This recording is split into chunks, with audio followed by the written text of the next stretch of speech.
Mes frères, mes sœurs, ce que vous allez entendre aujourd'hui, l'enfer ne veut pas que vous le sachiez. Ce que vous considérez comme banal, le royaume des ténèbres l'utilise pour vous enchaîner. Vous touchez cette chose chaque jour, vous la jetez sans y penser.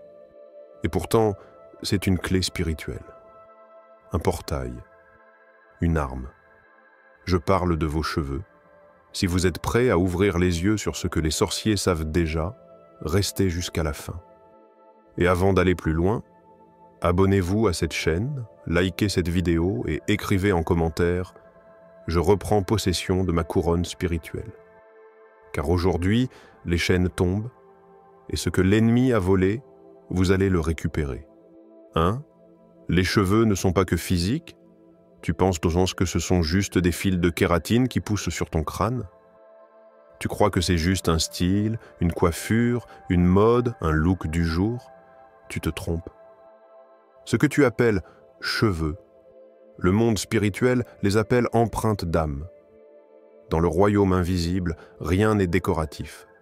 Tout est porteur de symboles, de codes, de connexions. Et tes cheveux sont l'un des plus puissants canaux que tu possèdes, que tu ignores. Dieu n'a jamais dit qu'il comptait les ongles de tes mains. Il n'a pas dit qu'il numérotait les grains de ta peau. Mais il a pris soin de dire « Même les cheveux de votre tête sont tous comptés ». Pourquoi? Parce qu'il s'agit d'un territoire sacré, d'un registre céleste. Tu ne portes pas juste des cheveux, tu portes une couronne codée. Chaque fibre porte ton ADN physique, oui, mais aussi ton empreinte spirituelle, ta fréquence, ta vibration dans le monde invisible. Tes cheveux sont une balise. Tu ne le sens pas dans la chair, mais dans l'esprit. Ton cheveu parle. Il témoigne de qui tu es, de ce que tu portes, du manteau que Dieu a posé sur toi, de la lignée spirituelle à laquelle tu appartiens. Et c'est là que l'ennemi devient intelligent. Il ne chasse pas ton image. Il cherche ton essence. Et l'un des moyens les plus subtils de capturer cette essence, c'est de capturer ce que tu négliges, ce que tu jettes, ce que tu laisses derrière toi sans discernement. Tu peux effacer une photo, tu peux supprimer un message. Mais si quelqu'un récupère un seul de tes cheveux, il détient une clé. Pas pour contrôler ton apparence, mais pour accéder à ton identité. Les anciens, les sages, les prophètes, tous savaient que le cheveu était un sceau. Regarde Samson, son pouvoir n'était pas dans ses muscles, mais dans sa consécration capillaire. Le jour où ses cheveux furent coupés, son alliance fut brisée. Ce n'était pas une question de coupe, c'était une question de code spirituel rompu. Toi aussi, ton cheveu parle d'un engagement, d'un appel, d'une couverture divine. Et pourtant, tu le laisses tomber sans prière. Tu le laisses dans le peigne, dans le lavabo, dans les mains de n'importe qui, sans savoir que ce fil tombé peut devenir une corde d'envoûtement entre les mains d'un agent des ténèbres. C'est là que l'ignorance devient une faille. Le diable ne te craint pas parce que tu jeûnes. Il te craint quand tu comprends. Parce que ce que tu comprends, tu le protèges. Et ce que tu protèges, il ne peut plus y accéder légalement.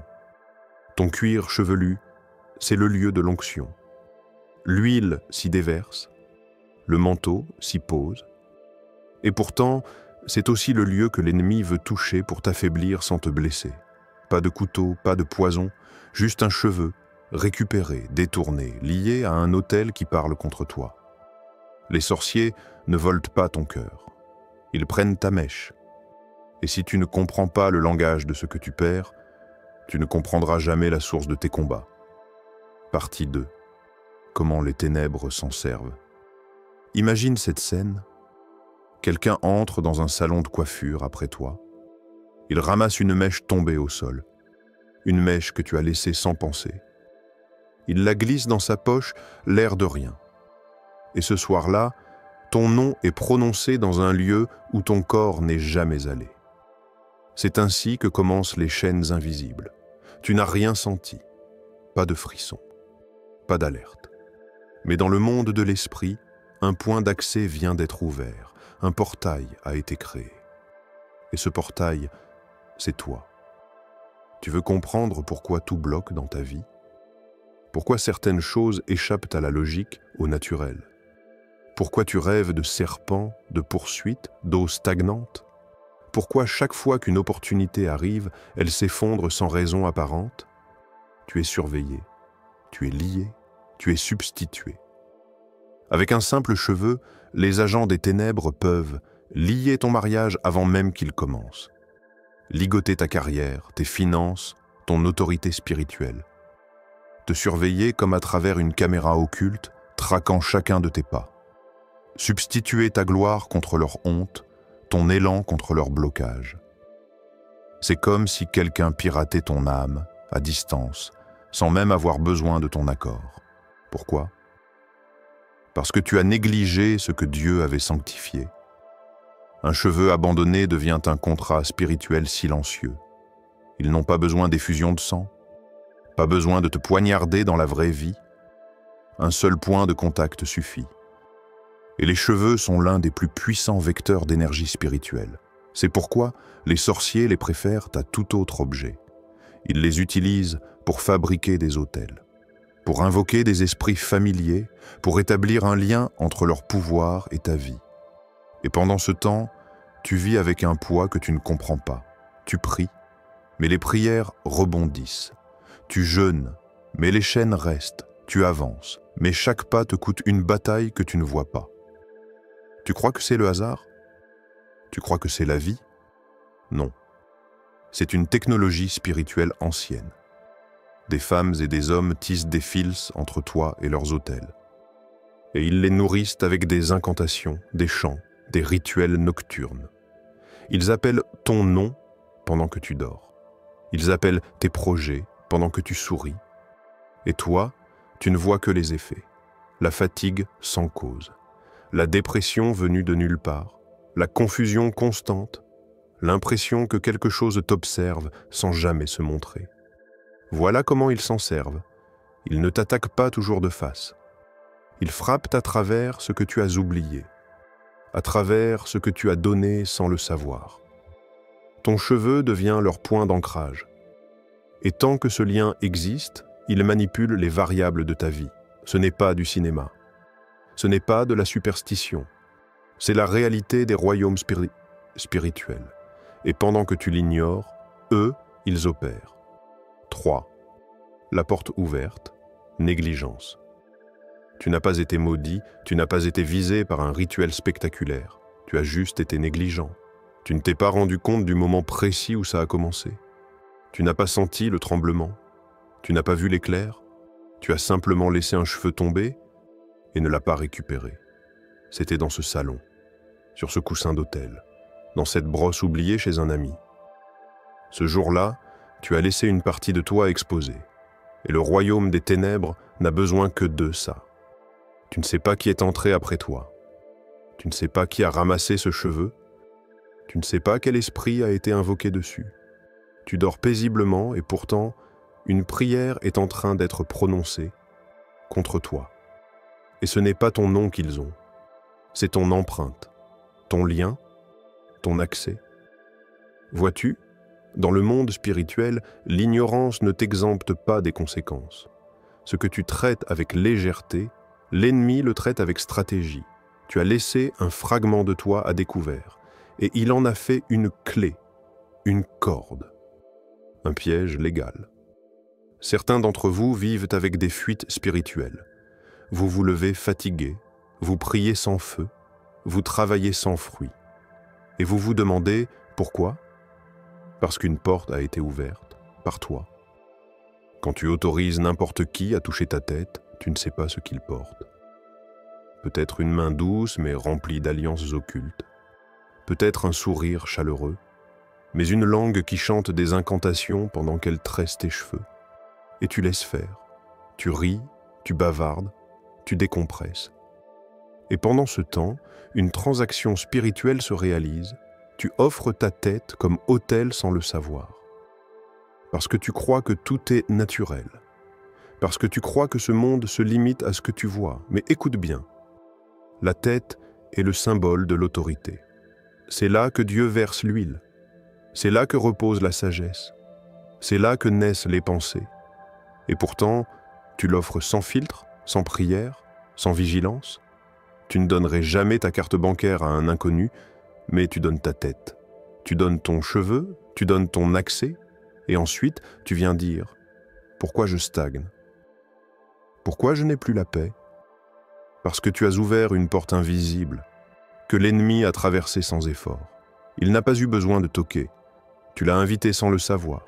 Certains d'entre vous ont encore chez eux des objets porteurs de malédiction, des brosses pleines de vos cheveux, des perruques jamais purifiées, des extensions héritées sans prière, des foulards touchés par des mains douteuses.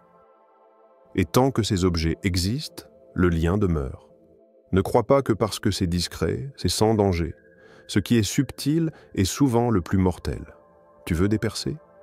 Ferme la brèche. Tu veux la paix ? Reprends le contrôle de ce que tu laisses derrière toi. Le diable ne prend que ce que tu refuses de surveiller. 4. Que faire maintenant ? Ne tremble pas. Ne pleure pas. Ne fuis pas. Réveille-toi. Car ce que l'ennemi a tissé en secret, tu as reçu le pouvoir de le détruire au grand jour. Tu n'es pas une victime, tu es un porteur d'autorité. Et aujourd'hui, l'autorité reprend la place que la négligence avait perdue. Regarde-toi dans le miroir. Tu vois un visage ? Dieu voit un soldat.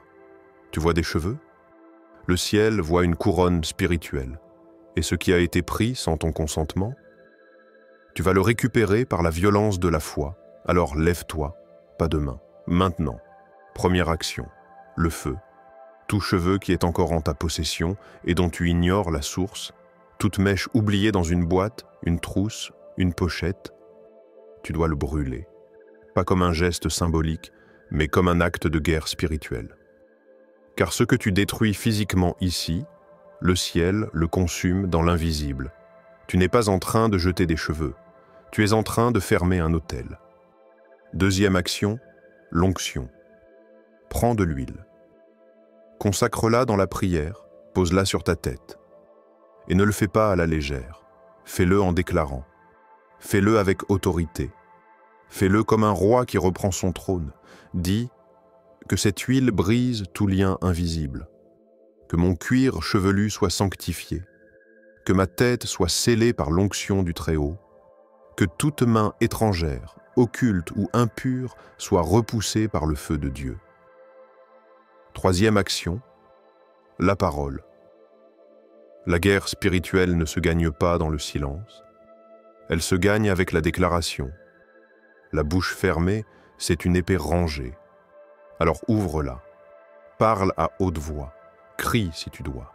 Dis, je coupe tout lien démoniaque connecté à mes cheveux. Je retire ma vie de tout autel occulte. Je déclare que mon essence est inaccessible aux ténèbres. Par le sang de Jésus, chaque accès est révoqué. Chaque mèche détournée est neutralisée. Mon identité est protégée. Ma destinée est scellée. Mon autorité est restaurée. N'attends pas qu'un pasteur le fasse à ta place. Tu es en Christ, et en Christ, tu es autorisé. Il n'y a plus de place pour le doute. Tu as pleuré assez. Tu as tourné en rond assez. Maintenant, tu passes à l'action. Brûle, oint, déclare. Et regarde le ciel répondre. 5. La vraie guerre spirituelle. Ce que tu vis n'est pas un rêve. Ce que tu ressens n'est pas une impression. C'est une guerre. Pas une guerre d'épée ni de balles.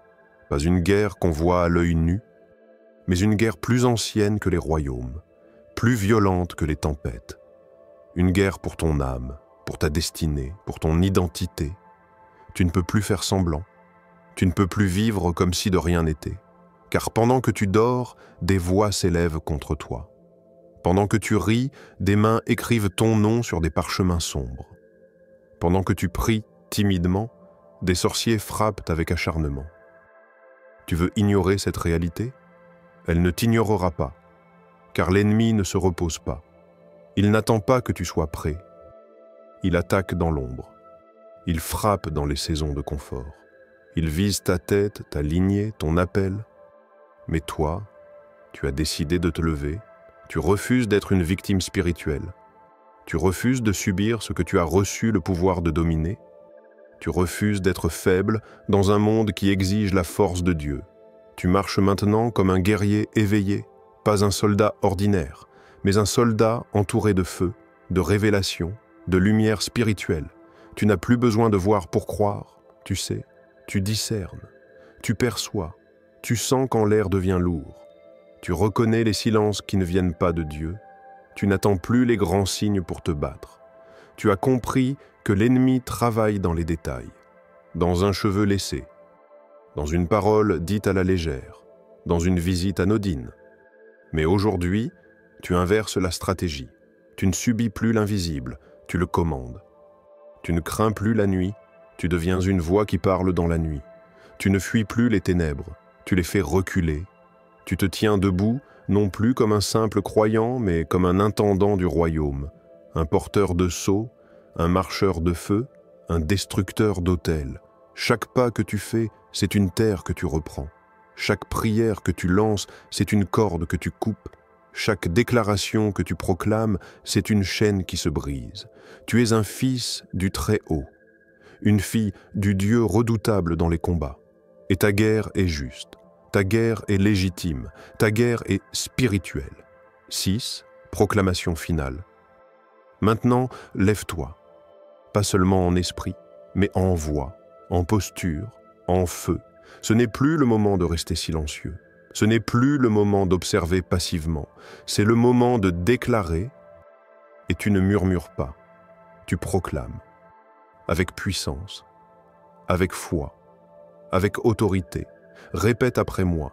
Dis-le avec ton ventre, avec ta langue, avec ton esprit. Là où tu es, le ciel t'entend, l'enfer aussi. Déclaration. Chaque cheveu utilisé contre moi, chaque mèche volée, chaque fibre oubliée, est maintenant désactivé spirituellement. Par le nom de Jésus, je brise tout lien occulte attaché à ma tête. Tout autel qui porte mon ADN, que le feu de Dieu le consume maintenant. Je récupère ce qui m'appartient. Ma destinée, mon énergie, ma paix, ma lumière. Je ferme chaque porte que j'ai laissée ouverte par ignorance. Je retire toute main d'étrangère de mon front et je couvre ma tête du sang de l'agneau. Aucun démon, aucun sort, aucun envoûtement ne passera par mes cheveux. Mon cuir chevelu est un territoire sanctifié. Mon crâne est scellé par la gloire. Ma couronne est inviolable, car ce que Dieu a sanctifié, aucun pouvoir des ténèbres ne pourra le profaner. Déclaration B. Je suis couvert, je suis gardé, je suis libéré. Là où ils ont parlé contre moi, le silence tombe. Là où ils ont surveillé ma vie, les écrans sont brisés.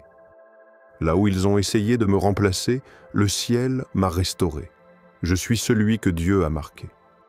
Et je marche dans l'invisible avec les anges de feu à mes côtés. Je suis debout, je suis réveillé et je suis en guerre.